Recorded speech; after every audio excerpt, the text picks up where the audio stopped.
Hello friends, कैसे हैं आप सब। आई होप आप सब अच्छे होंगे। आज मैं फिर से हाजिर हूं एक नई वीडियो के साथ। एक बहुत बड़ी खुशखबरी आप लोगों को मिलने वाली है।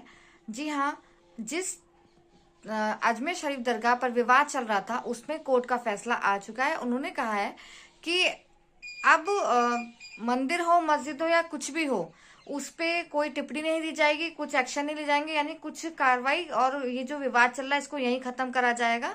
तो ये दरगाह पे बहुत बड़ा एक ऐलान हुआ है, जो मैं एक आपको वीडियो क्लिप में दिखाऊंगी।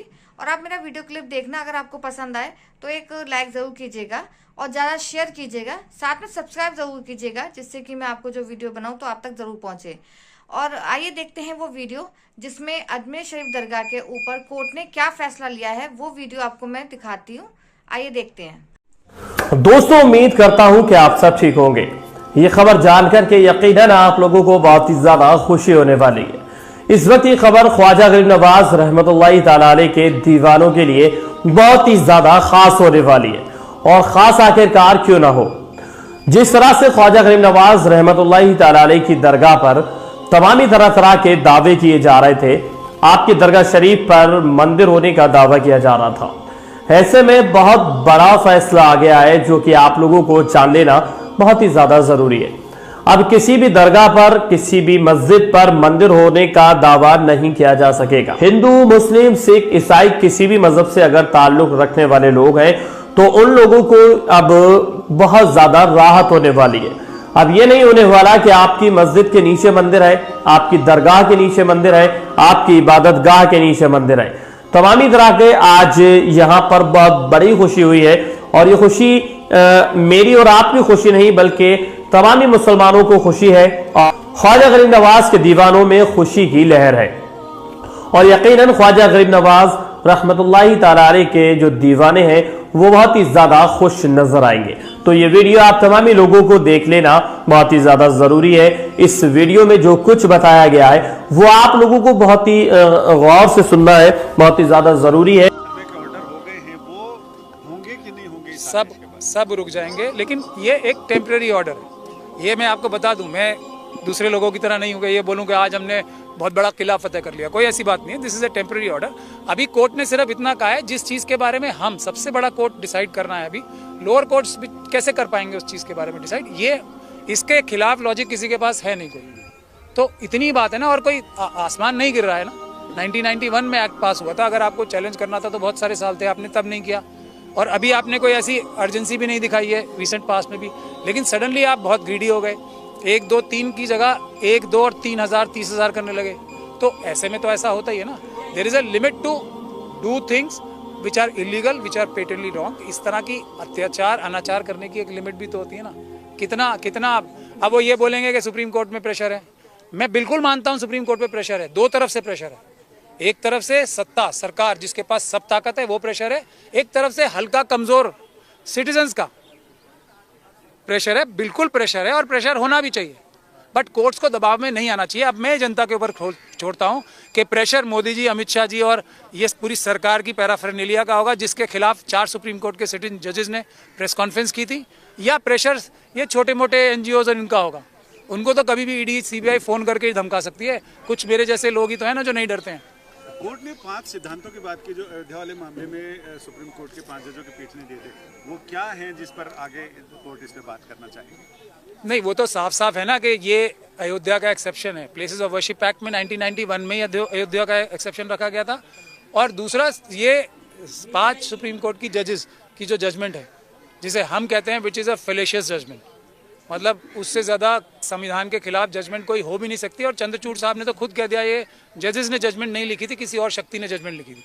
तो एक बात है, लेकिन उसमें भी एक चीज़ जो ऐसी है जो दूसरे पक्ष को तकलीफ दे रही है, और वो ये है कि प्लेसेस ऑफ वर्शिप एक्ट का डिटेल में 5 जजेस ने डिस्कशन किया हुआ है कि अयोध्या के अलावा किसी जगह, सब जगह ये प्लेसेस ऑफ वर्शिप एक्ट लाया जाएगा तो आगे कोई बदमाशी और शरारत कोई नहीं कर पाएगा।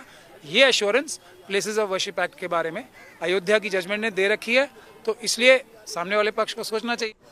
काफ़ी दिन के बाद कोई संविधान की रक्षा के लिए संविधान के अनुरूप कोई एक ऑर्डर आया है। काफ़ी दिन के बाद, मतलब जैसे कहते हैं ना, एक घनघोर अंधेरा छाया हुआ था, उसके बाद थोड़ा सा बारिश की 2-4 बूंदें टपकी हैं, लेकिन अब ये कोई खुशी की बात नहीं है, ये एक थोड़ी सी राहत की बात है कि किसी एक पक्ष की गर्दन कट रही थी, उसको थोड़े समय के लिए राहत मिल गई है। लेकिन अब गर्दन बचाने के लिए हमको दुगनी ताकत से मेहनत करके और अपने अंदर जो कमियां हैं, खास तौर पे जो भीतर घात हो रहे हैं, उससे होशियार रह के आगे कदम बढ़ाना पड़ेगा। सर क्या क्या सर सुप्रीम कोर्ट की तरफ से अभी कहा गया है इससे पूरे मामले को? देखिए, जो सब 4 महत्वपूर्ण बातें कही गई हैं। पहली चीज़ कि कोई भी नया केस आज के बाद से नहीं डलेगा। दूसरी चीज़ कि कोई भी फाइनल या टेम्परेरी, इंटरिम या फाइनल ऑर्डर पास नहीं करेगा कोई भी अदालत देश की। चौथी चीज़ कि कोई भी सर्वे का ऑर्डर, ये उन्होंने स्पेशली, हालांकि इसकी ज़रूरत नहीं थी, इंटरिम ऑर्डर्स में वो कवर हो जाता है, फिर भी माननीय उच्चतम न्यायालय ने ये भी कहा है कि कोई भी सर्वे का ऑर्डर अदालत नहीं करेगी जब तक, कब तक, अगली तारीख तक। सर इसमें जो है मैं सुन रहा था वकील साहब ये कह रहे थे कि वर्शिप जो एक्ट है वो इलीगल है, और दूसरे बहुत सारे एग्जाम्पल दे रहे थे, कहते हैं कोई भी जब एक्ट बनता है, कोई भी चीज़ बनती है, उसके एक दूसरा भी क्लॉज भी रहता है जिसकी तरफ से रास्ते खुले रहते हैं। ये वर्शिप एक्ट जो 1991 है वो पूरी तरीके से कोर्ट के दरवाजे को ही बंद करता है, कोई रास्ता ही नहीं खुलेगा। तो इसलिए इसमें देखिए, ये एक आर्ग्यूमेंट है, बिल्कुल आर्ग्यूमेंट है, इसमें मना नहीं किया जा सकता। लेकिन अदालत ने जो स्टे लगाया, अभी जो पूरा इकोसिस्टम उसको क्रिटिसाइज़ कर रहा है मनुवादी मानसिकता का, वो क्या कह रहा है कि अदालतों को जवाब में ले लिया, इसमें ले लिया, इसलिए ऐसा ऑर्डर कर दिया। तो उसकी वजह भी मैं आपको बता दूं कि दबाव में तो अदालतें हैं, 2 तरह के दबाव हैं, इसमें कोई शक नहीं है। मैं उनकी बात से एग्री करता हूँ। एक तरफ दबाव है नरेंद्र मोदी जी का, अमित शाह जी का, मोहन भागवत जी का, पूरे सरकार के सारे तंत्र का दबाव है। दूसरी तरफ दबाव है देश की भोली भाली आम जनता का, जो कि ऑर्गेनाइज्ड भी नहीं है। वो सिर्फ उनका दबाव ये है कि संविधान के हिसाब से चलो, और इधर का दबाव सरकार की तरफ से दबाव ये है कि संविधान तोड़ो। अब कौन सा दबाव भारी पड़ेगा ये फैसलों से नज़र आता है। तो आज थोड़ा सा जनता का दबाव भारी पड़ गया, जनता की आवाज़ भारी पड़ गई कि संविधान की आवाज़ थोड़ी सी भारी पड़ गई। तो अब जो मनुवादी हैं बिलबिला रहे हैं, यही बात है। लेकिन ऑर्डर कोर्ट ने यही कह के फाइल किया, और जो बहुत लॉजिकल बात है कि आप कह रहे हो गलत है, आप ही कह रहे हो ना ये एक्ट गलत है, और आप हमारे पास आ गए सीधे ये कहने के इसको ख़त्म ही कर दो, इसको एक्ट को, 3 और 4 धारा जो हैं। और फिर आप ये भी कह रहे हो कि सारी निचली अदालतें जब तक कि हमने फैसला नहीं किया कुछ उस पर फैसले करते रहे। ये तो नहीं होता ना। जब सबसे बड़ी अदालत किसी चीज़ को संज्ञान में ले चुकी है तो निचली अदालतों को उस आदेश का इंतज़ार करना पड़ेगा ना। इस वजह से कोर्ट ने स्टे दिया है।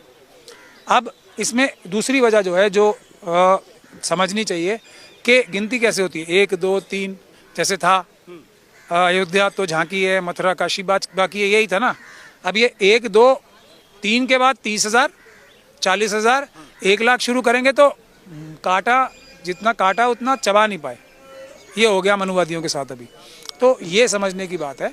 और दूसरा एक और भी बुनियादी बात ये कि कौन सा पहाड़ टूट जाएगा। अभी 1991 से ये केस था, ये एक्ट तो 1991 में आया था ना।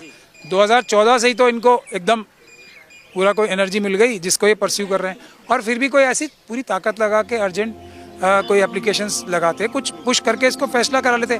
अब जब कोर्ट ने सिर्फ अगली तारीख तक के लिए स्टे लगाया तो इसमें कोर्ट को गाली देना शुरू कर देना। हम इसमें बिल्कुल खुश नहीं हो रहे हैं। ये सिर्फ एक टेम्परेरी ऑर्डर है। हमें इसके लिए बहुत संघर्ष अभी आगे बाकी है, तैयार रहना पड़ेगा, मेहनत बहुत बाकी है, तब जाके इसमें कुछ सरकार से भी जवाब मांगा गया है, कब तक का सर? देखिए, सरकार को तो यही बात है कि सरकार तो इस पे अपना जवाब फाइल ही नहीं कर पाई अभी तक। तो जो इकोसिस्टम है उस तरफ का, जिसे सरकार को गाली देनी चाहिए, सरकार अपना एफिडेविट क्यों नहीं फाइल कर पाई? क्या वकीलों की कमी पड़ गई है, या पैसे की कमी पड़ गई है, या वकील पैसे ज़्यादा मांग रहे हैं सरकार के भी? तो ये कुछ होना चाहिए ना जवाब, उस तरफ से उनको पूछना चाहिए। उस पर तो कोई बात नहीं है। अब अदालत ने उनको 4 हफ्ते का टाइम अब फिर दिया है कि अब आपको करना ही करना पड़ेगा। ये है। केंद्र ने तो अभी तक कोई अपना स्टैंड बताया नहीं है।